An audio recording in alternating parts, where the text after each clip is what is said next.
तो वक्त हो चला है उत्तर प्रदेश की कुछ बड़ी खबरों का। नमस्कार, आप देख रहे हैं नेशन आप समाचार। मैं हूं आपके साथ शुभी शुक्ला। सीतापुर जिले के महोली क्षेत्र में ट्रेनी आईपीएस के पिता द्वारा कथित फायरिंग कराने के मामले में पुलिस ने बड़ी कार्रवाई करते हुए मुख्य आरोपी विपिन वाजपेयी को गिरफ्तार कर लिया है। इसके साथ ही हमले में शामिल अन्य 9 आरोपियों को भी पुलिस ने हिरासत में लेकर जेल भेज दिया है। पुलिस के अनुसार आरोपियों के कब्जे से 2 नाजायज असलहे और कई डंडे बरामद किए गए हैं। वहीं घटना में इस्तेमाल किए गए वाहनों को भी पुलिस ने जब्त कर लिया है। बताया जा रहा है कि विपिन वाजपेयी अपने साथियों के साथ जमीन कब्जाने के इरादे से मौके पर पहुंचे थे। इसी दौरान विवाद बढ़ गया और आरोप है कि उन्होंने 20 से 25 राउंड फायरिंग करवाई, जिससे इलाके में दहशत फैल गई। इस मामले में पीड़िता शोभना शुक्ला की तहरीर पर केस दर्ज किया गया है। महोली पुलिस ने त्वरित कार्यवाही करते हुए सभी आरोपियों को गिरफ्तार कर न्यायालय में पेश किया है, जहां से उन्हें जेल भेज दिया गया है। पुलिस का कहना है कि मामले की गहन जांच जारी है और आगे भी सख्त कार्यवाही की जाएगी।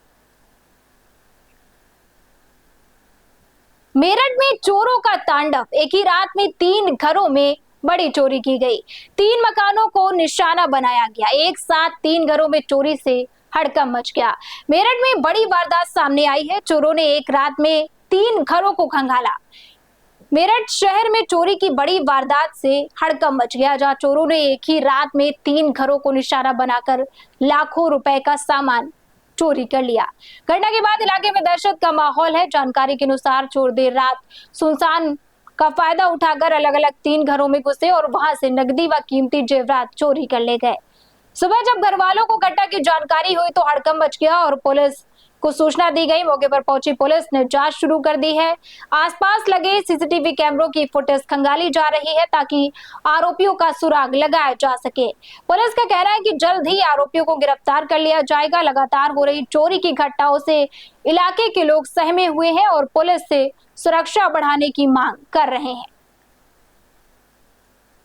मेरा तो एक गुमटी और एक चैन 2 लाख रुपए मेरी भैंस बिकी थी। मेरी 2 बच्चे। अच्छा, क्या नाम है आपका? अनीता। पैसे वैसे क्या छोड़ गए और क्या छोड़ कुछ गए? नहीं छोड़ गए, 500 का नोट है। वहीं श्रावस्ती में हर घर तिरंगा अभियान के अंतर्गत देशभक्ति के ओत पोत बोट रैली का आयोजन किया गया। इस दौरान नदी में सजी धजी नावों पर तिरंगा लहराते हुए लोगों ने अभियान को सफल बनाने का संदेश दिया। रैली में प्रशासनिक अधिकारी, जनप्रतिनिधि और बड़ी संख्या में स्थानीय लोग भी शामिल हुए। सभी ने हाथों में तिरंगा लेकर देशभक्ति के नारे लगाए और लोगों को अपने घरों पर तिरंगा फहराने के लिए प्रेरित किया।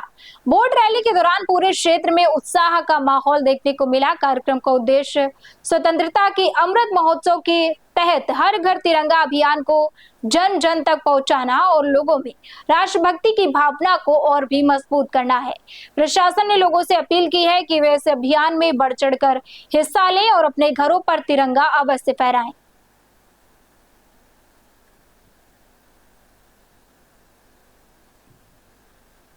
नोएडा में अचानक मौसम का मिजाज बदल गया है। तेज हवाओं के साथ हुई बारिश ने जहां लोगों को गर्मी और उमस से राहत दी है, वहीं सड़कों पर जल भराव और ट्रैफिक जाम की स्थिति भी देखने को मिली है। दोपहर के बाद आसमान में घने बादल छा गए और कुछ ही देर में तेज बारिश शुरू हो गई। बारिश के साथ चली तेज हवाओं से कई जगहों पर पेड़ों की डालियां टूटकर गिर गईं, जिससे आवागमन प्रभावित हुआ। मौसम में आए इस बदलाव से तापमान में गिरावट दर्ज की गई है और लोगों को गर्मी से राहत मिली। हालांकि अचानक हुई बारिश के चलते दफ्तर से लौट रहे लोगों को परेशानी का सामना करना पड़ा। मौसम विभाग के अनुसार अगले कुछ घंटों तक इसी तरह का मौसम बना रह सकता है। प्रशासन ने लोगों से सतर्क रहने और आवश्यक काम होने पर ही घर से बाहर निकलने की अपील की है।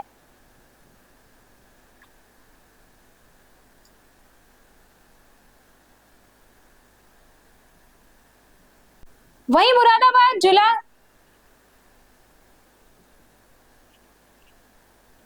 मुरादाबाद जिला जेल में आस्था की एक अनोखी मिसाल देखने को मिली, जहां बंदियों ने धार्मिक आयोजन पर आपसी सौहार्द और सकारात्मक माहौल का संदेश दिया। जेल प्रशासन की अनुमति से आयोजित इस कार्यक्रम में बंदियों ने भजन कीर्तन और पूजा अर्चना में भाग लिया। इस दौरान जेल परिसर में भक्तिमय माहौल बना रहा और सभी ने शांति व सद्भाव का संदेश दिया।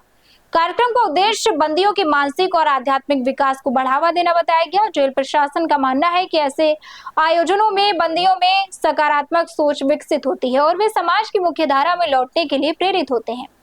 जेल अधिकारियों ने बताया कि आगे भी इस तरह के कार्यक्रम आयोजित किए जाएंगे ताकि बंदियों के भीतर सुधार और जागरूकता लाई जा सके।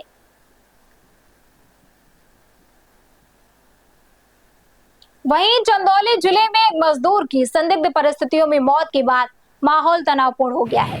घटना के बाद गुस्साए परिजनों और स्थानीय लोगों ने जमकर हंगामा किया और प्रशासन से न्याय की मांग की है।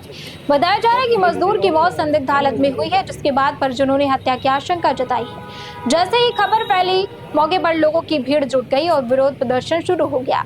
सूचना मिलते ही पुलिस मौके पर पहुंची और स्थिति को नियंत्रित करने का प्रयास किया।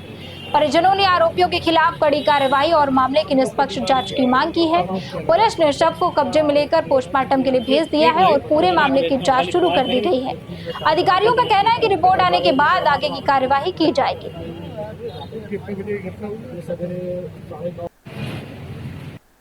वहीं प्रतापगढ़ जनपद में हर घर तिरंगा अभियान के तहत तिरंगा यात्रा का भव्य शुभारंभ किया गया। इस दौरान पूरे इलाके में देशभक्ति का माहौल देखने को मिला और लोगों ने बढ़ चढ़कर इस अभियान में भाग लिया।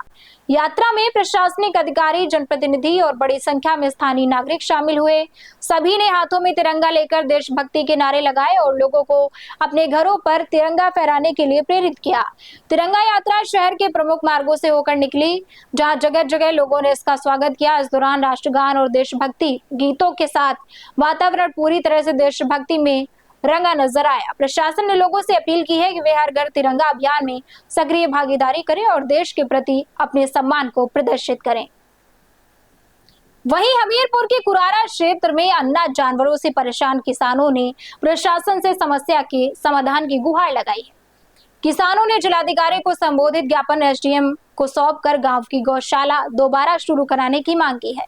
किसानों का कहना है कि कंडौर गांव की गौशाला दूसरी ग्राम पंचायत में शिफ्ट कर दी गई है, जिससे अब गांव से करीब 5 किलोमीटर दूर गौशाला होने के कारण परेशानियां बढ़ रही हैं।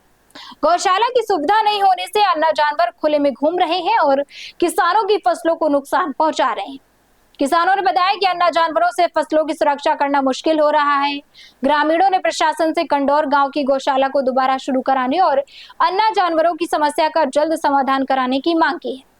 किसानों ने कहा कि समय रहते कार्रवाई नहीं हुई तो उनकी फसलें बर्बाद हो सकती है।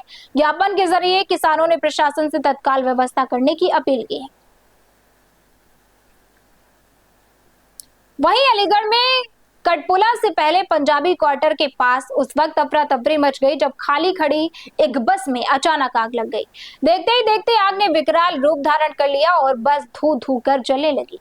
आग की लपटें देखकर आसपास मौजूद लोगों ने हड़कंप मचा दिया। सूचना मिलने पर दमकल विभाग को जानकारी दी गई, लेकिन दमकल की गाड़ियां पहुंचने से पहले ही बस पूरी तरह से जलकर राख हो गई। बाद में मौके पर पहुंची दमकल की गाड़ियों ने कड़ी मशक्कत के बाद आग पर काबू पाया। राहत की बात रही कि बस खाली थी, जिससे किसी के हताहत होने की सूचना नहीं आई है। फिलहाल बस में आग लगने के कारणों का स्पष्ट पता नहीं चल पाया। दमकल विभाग और पुलिस मामले की जांच में जुटे हैं। वहीं श्रावस्ती में राष्ट्रीय कृमि मुक्त दिवस अभियान की शुरुआत की गई। विकास खंड हरिहरपुर रानी के प्राथमिक विद्यालय सिसवा में जिलाधिकारी अन्नपूर्णा गर्ग ने फीता काटकर अभियान का शुभारंभ किया और बच्चों को स्वयं एल्बेंडाजोल की दवा खिलाई। अभियान के तहत 1 से 19 वर्ष तक के बच्चों को स्कूलों और आंगनबाड़ी केंद्रों पर निःशुल्क कृमिनाशक दवा दी जा रही है। जिलाधिकारी ने अधिकारियों को निर्देश दिए हैं कि कोई भी बच्चा अभियान से वंचित न रहे। स्वास्थ्य विभाग की टीमें ग्रामीण और शहरी क्षेत्रों में घर घर पहुंचकर बच्चों को दवा खिलाएंगी। अधिकारियों के मुताबिक कृमि संक्रमण से बच्चों के शारीरिक और मानसिक विकास पर असर पड़ सकता है। अभियान में छूटे बच्चों को 14 अगस्त को मॉप अप दिवस पर दवा दी जाएगी। अपर मुख्य चिकित्सा अधिकारी डॉक्टर के वर्मा ने बताया कि दवा के बाद कुछ बच्चों में जी मिचलाना, उल्टी, दस्त, पेट दर्द या फिर थकान जैसे मामूली और अस्थायी दुष्प्रभाव हो सकते हैं। कार्यक्रम में स्वास्थ्य विभाग के जिलाधिकारी, कर्मचारी, आरबीएस के टीम और छात्र छात्राएं मौजूद रहे। तो ये थी उत्तर प्रदेश की कुछ बड़ी खबरें और ऐसी खबरों के लिए हमारे साथ जुड़े रहिए और देखते रहिए नेशन ऐप समाचार।